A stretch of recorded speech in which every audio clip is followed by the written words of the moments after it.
Are you ready to further understand the magical ways of creation?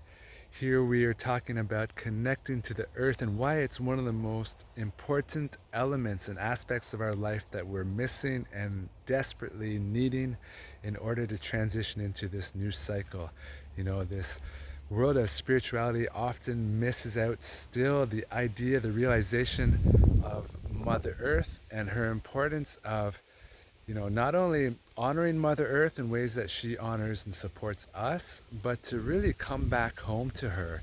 Now more than ever, it's becoming so important as we're getting lost furthermore into ideas and concepts about our existence and needing to really just simplify our life and realize, first and foremost, how we are being supported by Mother Earth so that we can return to peace and gain clarity in terms of realizing the dreams of our hearts and souls, realizing the paths that we're on here as spiritual beings here in this physical reality, coming to recognize the paths of our souls rather than getting lost in the ways of life here on earth and the modern world and the matrix thought systems which are being fed furthermore than ever through technology. And so essentially just tuning out and disconnecting and allowing ourselves to reconnect with this way of nature alone helps us come to peace and return to harmony within our bodies. And that alone is priceless.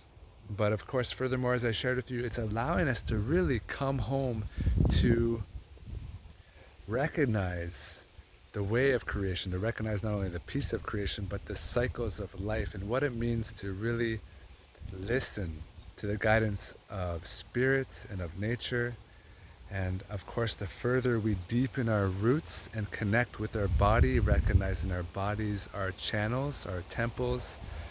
And so as we deepen our roots and connect physically with the earth, we are creating an anchor and a foundation in order to be able to open up furthermore our channels to the divine to receive, telepathically guidance and support from that of the spirit world and that of source, that of God. So it's a chance to really come home here now in the physical reality and the reality of life itself and learn what it means to live again and to come to trust more deeply in the way of life, but also within ourselves, because we are literally guided step by step in this process.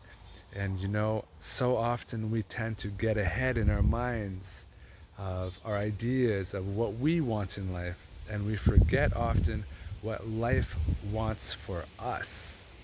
And so it really helps, I notice, each day to begin to surrender ourselves to the day and to open up to receive the guidance and support for what life wants for us, what the day wants for us, rather than just being guided by a list of things that we want to do ourselves. So we're constantly being asked to be humbled and to deepen our faith, deepen our trust.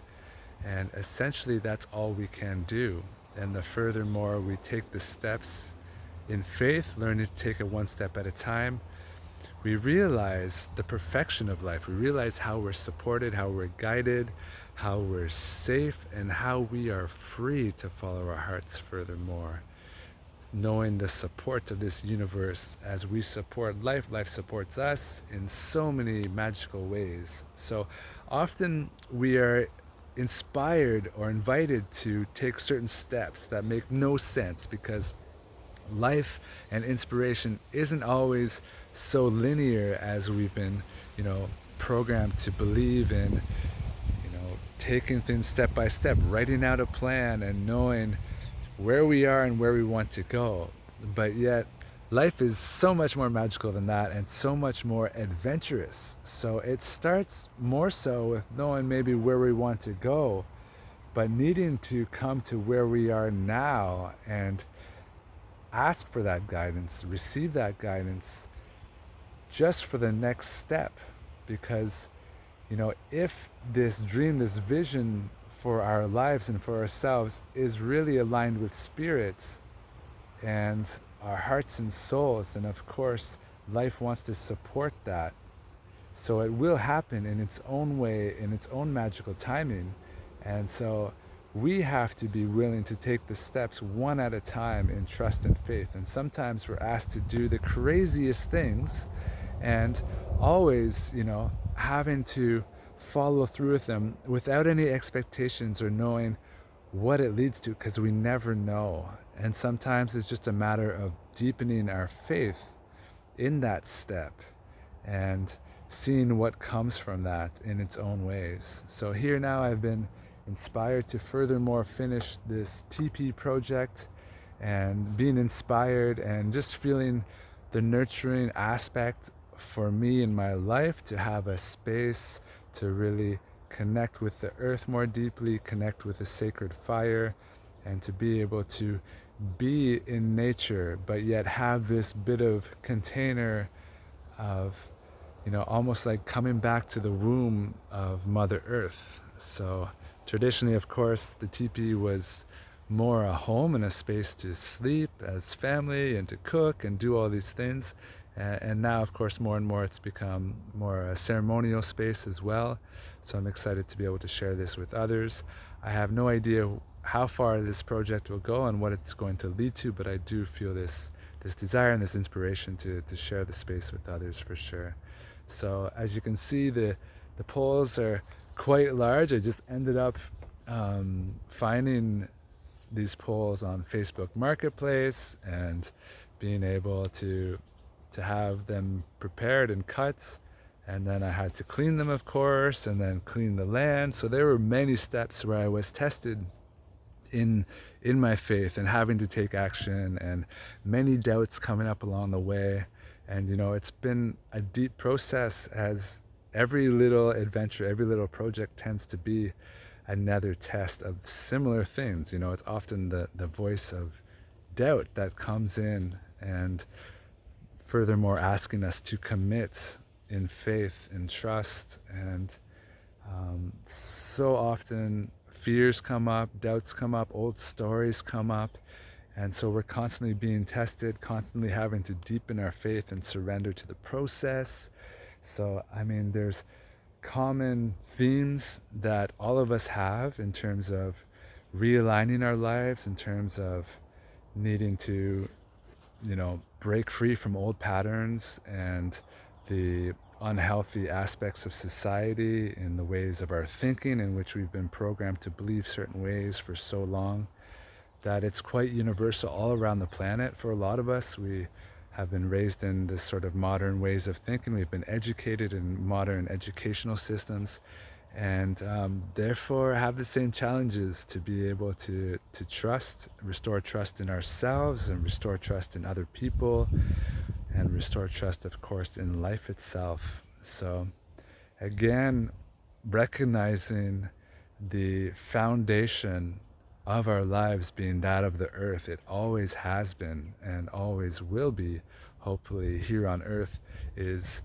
her, her love, her support, as she feeds us literally and provides us our shelter. Like everything we've built, everything we eat, everything we have on our planet comes from her, actually, comes from Mother Earth. And so we are so crazy not to take care of her, because she really takes care of us fully and completely.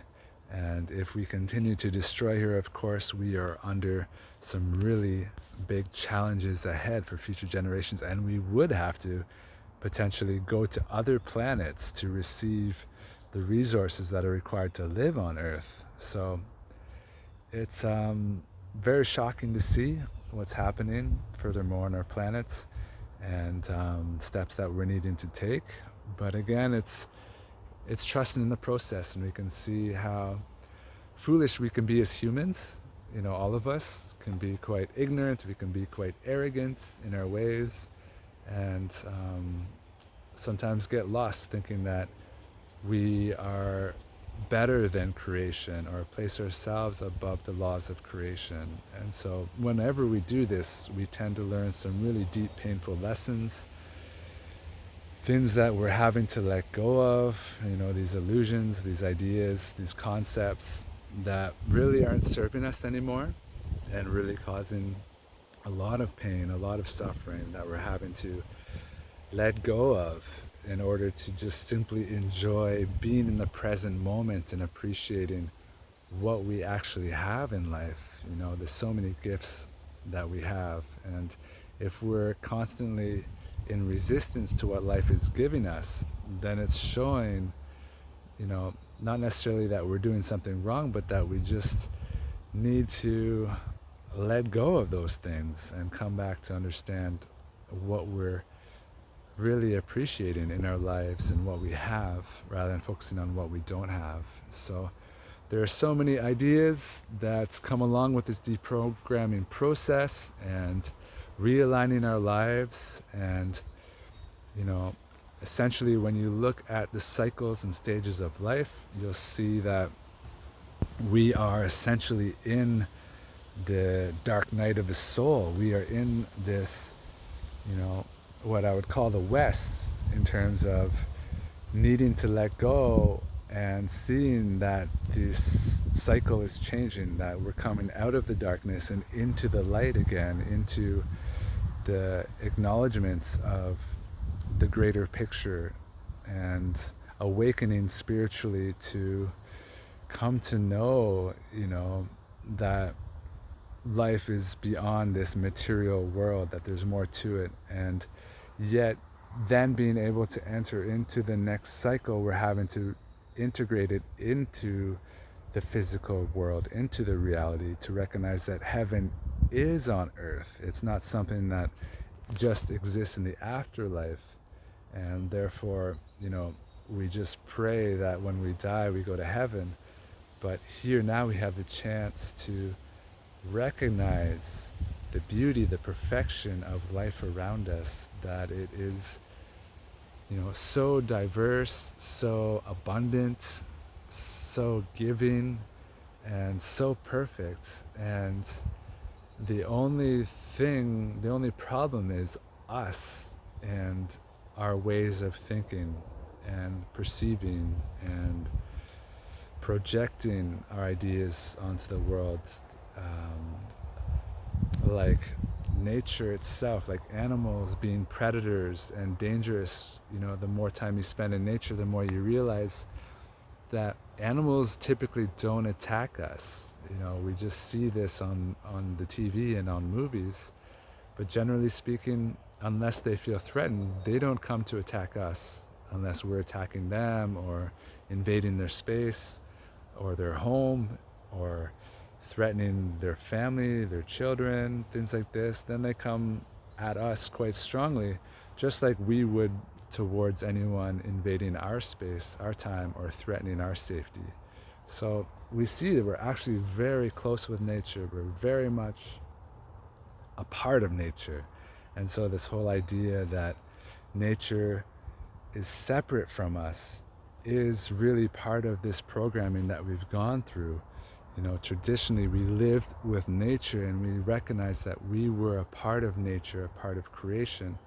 And so it was much easier to see that nature supports us, that life supports us as we support it, because we were connected so intricately in every aspect of our life that we would see the direct results of our actions and the seeds that we sow. We would celebrate the abundance of all that grows. So it's really deep lessons that we're needing to come back to, I believe, that the earth can provide us with and help us come to break free from a lot of the programming. Comes just from going in nature, integrating, learning, observing, and participating with nature again. Like growing our own food, you learn so much of how one seed can provide infinite amount of fruit, which provides more seeds, which provides more fruit. Like it just grows so incredibly much that abundance actually is a problem when we're really working with these laws of nature. We can have a problem of having too much food actually, and that plants can overgrow a space and take up too much space. So it's funny that we've been programmed to believe in this idea of scarcity and there's not enough, and we're under this impression that we need to compete with one another. And actually, if we're able to work together again and just plant these seeds that, you know, just within this generation, our next generation, our children, can have problems on the exact opposite way, meaning that they can have too much to deal with, too much to harvest, and have to like chop down things because it's overgrowing, and maybe they want more diversity or whatever it might be. Like, if you can just imagine how quickly these new problems can exist for us as humans if we make this transition and really align the higher values and realizations into our daily life, and how we choose to live in accordance with our needs as humans, in terms of coming back to recognize our need to have lives that are in balance to support our health and our well-being, our happiness, and to have like a balance that allows us to enjoy supporting children and bringing them into this world. So we're creating lives and communities and spaces and homes that are really conducive to our health and well-being, our happiness, our connection to nature, and our families, which is the most important, most intricate part of life here on earth, of course, is to be able to bring kids into this world and support them in healthy ways. And now recognizing that we've done the opposite, that we've unconsciously created lives and lifestyles that don't necessarily support us as parents to support our children, and it's the children that are paying the consequences. But furthermore, if we look at how our children are being raised now, generally speaking, and what will happen as they become adults to our society, to our cities, to our culture, and how much further they may go towards being disconnected, further towards ignorance, further towards suffering, because we're getting further away from our nature as humans, then it's very alarming to see how they may raise their children or be completely inadequate to grow food, to cook food, to